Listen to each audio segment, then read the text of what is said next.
The Assembly will now hear a statement of His Excellency Mr. Josiah Voreke Bainimarama, Prime Minister of the Republic of Fiji.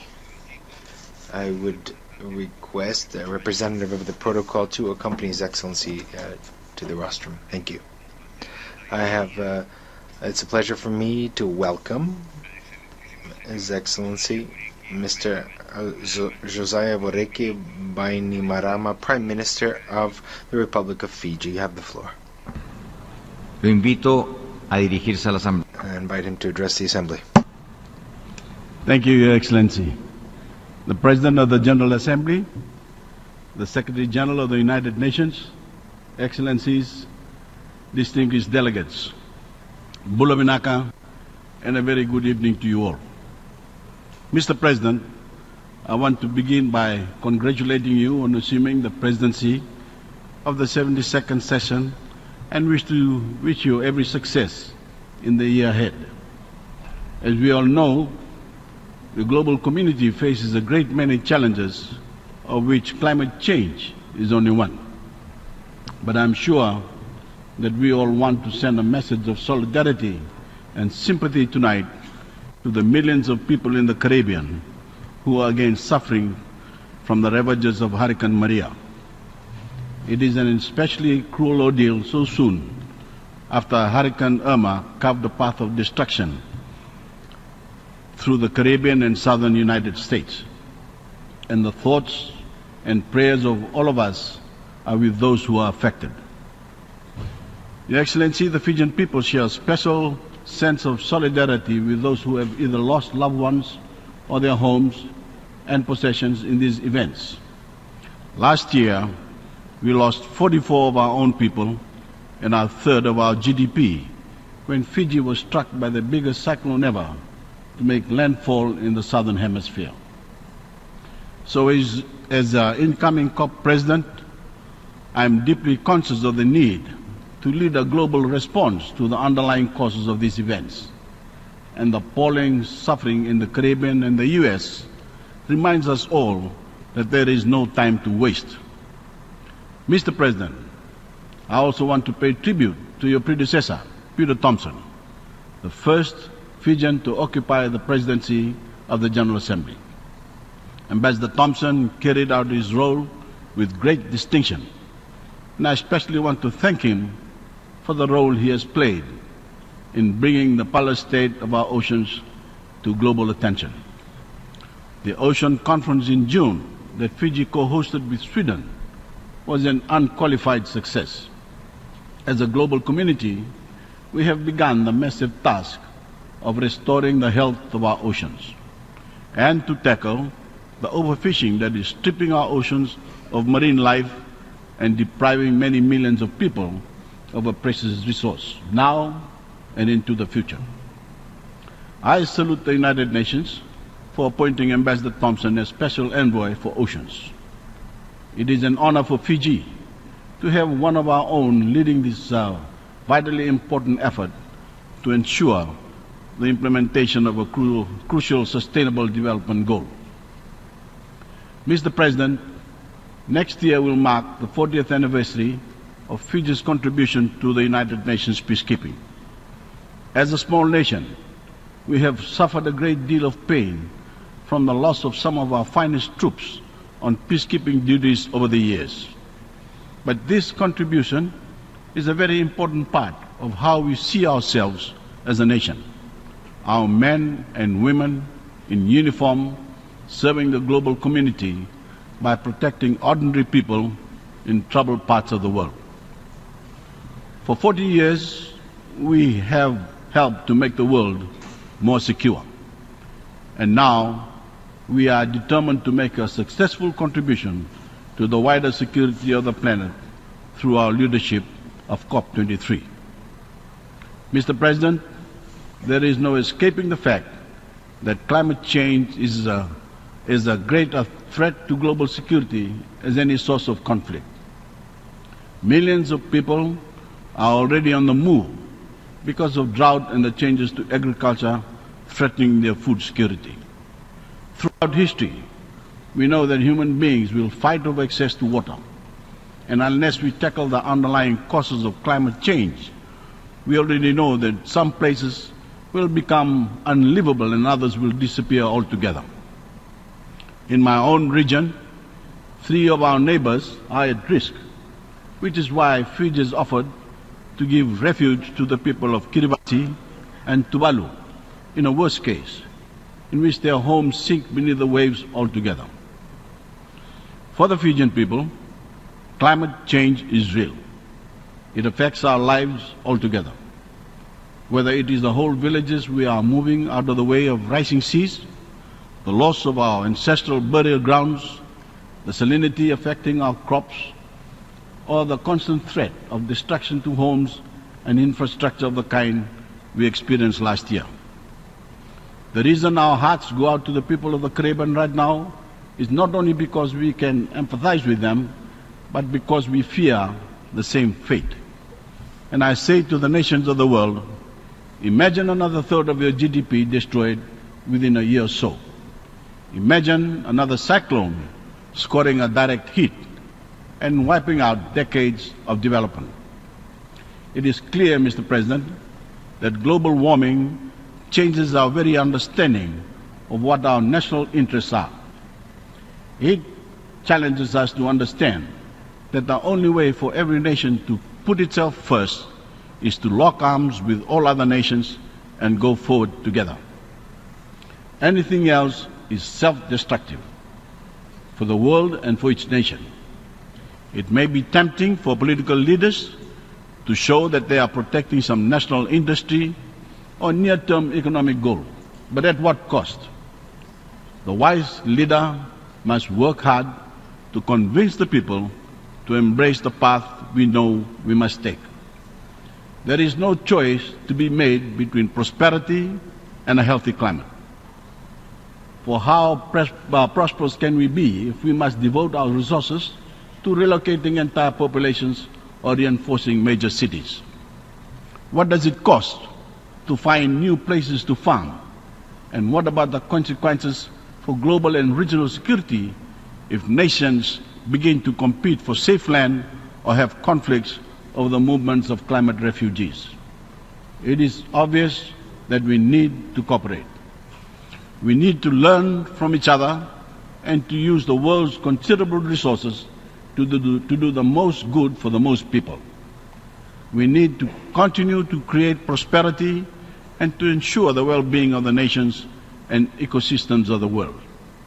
If we view this as some sort of negotiation in which each country tries to preserve its narrow national interest, we will all lose. We will be powerless to protect our own people from the consequences of climate change. Collective action is the only way forward. Wise men and women will understand that. Mr. President, that is why I took on the role of COP President, why I eagerly embraced becoming the first Pacific Islander to do so.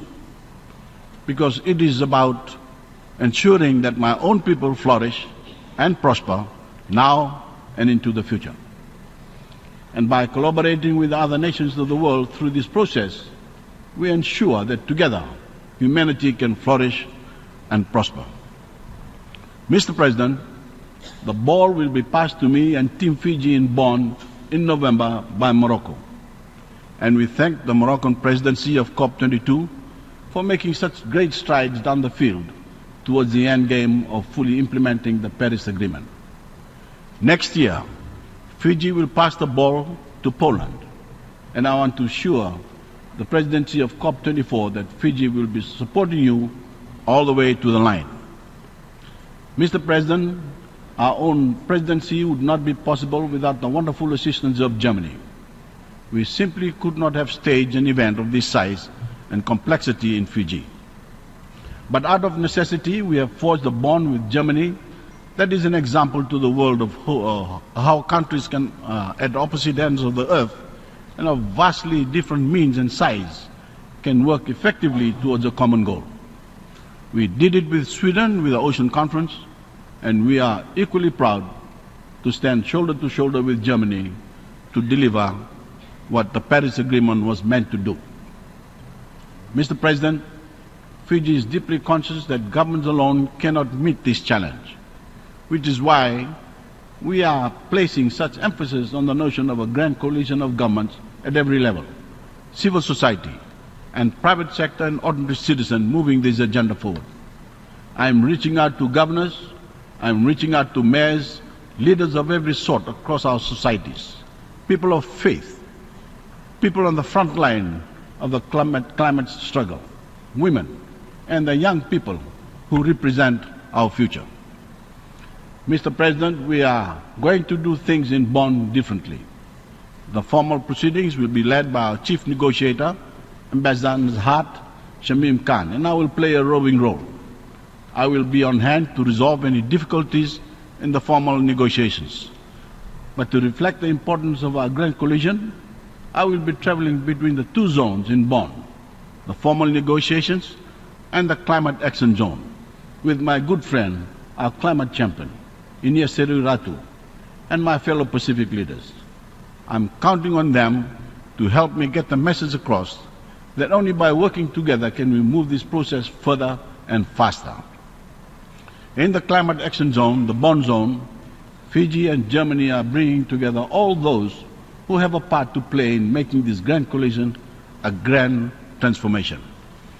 Climate activists, companies at the cutting edge of technology, artists and creative people, dancers and performers, and we will be stamping this zone with the Fijian Bula spirit of optimism and inclusiveness that has made our islands famous the world over. In the formal zone, the Mbula zone, we want the nations of the world to embrace what we call the Talanoa spirit in Fiji and certain other Pacific countries. A dialogue based on trust, empathy, and the collective good. In our experience, it is the best way of getting things done, especially in difficult circumstances. Engagement that is respectful, honest, cooperative, and acknowledges that no one, no matter how powerful, can solve the climate challenge on their own. For humanity to survive, flourish, and prosper, we have no alternative but to cooperate. Mr. President, we have already established a solid foundation for our work as President. The formal negotiations are progressing, and we are looking forward to ministers and their delegations and representatives of civil society coming to Fiji next month for our pre-COP. We are already delighted by the energy and sense of purpose of the leaders who make up the Grand Coalition. I am especially grateful to the Special Envoy for states and regions that I have appointed to help me, Governor Jerry Brown of California, who heads an impressive list of political leaders around the world in the Under 2 coalition. Mr. President, as we all know, the Paris Agreement calls for global warming to be kept well under 2 degrees over that of the industrial age, and as close as possible to 1.5 degrees. A year ago, Mr. President, I stood here before being appointed President of COP23 and called for 1.5 degrees to be our target. I meant it then, and I mean it now. There is an urgent need to fix this number as our objective and as soon as possible. I certainly carry with me the authority of the Pacific to pursue this objective. And at this point, I want to pay a fulsome tribute to a Pacific Islander who we have just lost, but whose legacy will live on in these negotiations. Tony de Broom of the Marshall Islands took a very powerful slogan to Paris 2 years ago: 1.5 to stay alive. We intend to honor Tony's legacy, and I intend to draw upon his spirit during my presidency. Mr. President, as well as ensuring decisive action to limit global warming, we must also do a lot more to make nations and communities more resilient to the effects of climate change. We know we are all going to have to adapt, but we must make special provision for those who are most vulnerable and have the least resources to cope with the catastrophic consequences we are witnessing all around us. We are pleased to be part of a serious engagement with government and the private sector to secure innovative and more affordable access to insurance, to enable those affected by disaster to recover more quickly.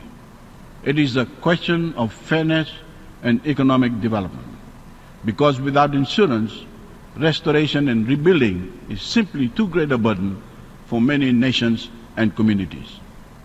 We are also encouraged by the rapid development of clean, affordable alternative energy solutions for countries across the world. This offers great promise that we can achieve this 1.5-degree target and prosper. Mr. President, I'm in no doubt that the role I have embraced as COP23 President is the most important any Fijian leader has undertaken. I appeal to my Pacific leaders to support me as we tackle the greatest challenge to our own region and the greatest challenge to the world.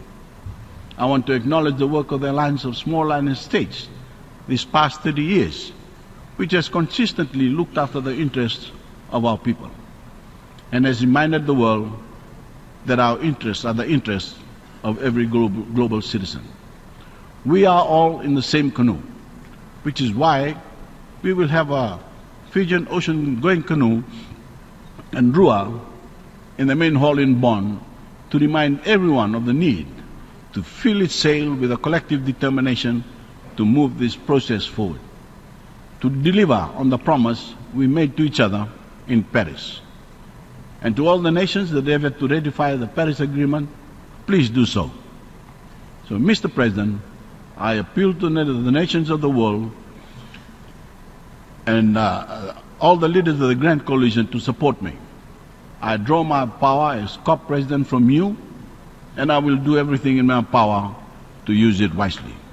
Thank you, and God bless you all. En nombre de la Asamblea General. On behalf of the General Assembly, I would wish to thank His Excellency Josiah Voreke Bainimarama, Prime Minister of the Republic of Fiji.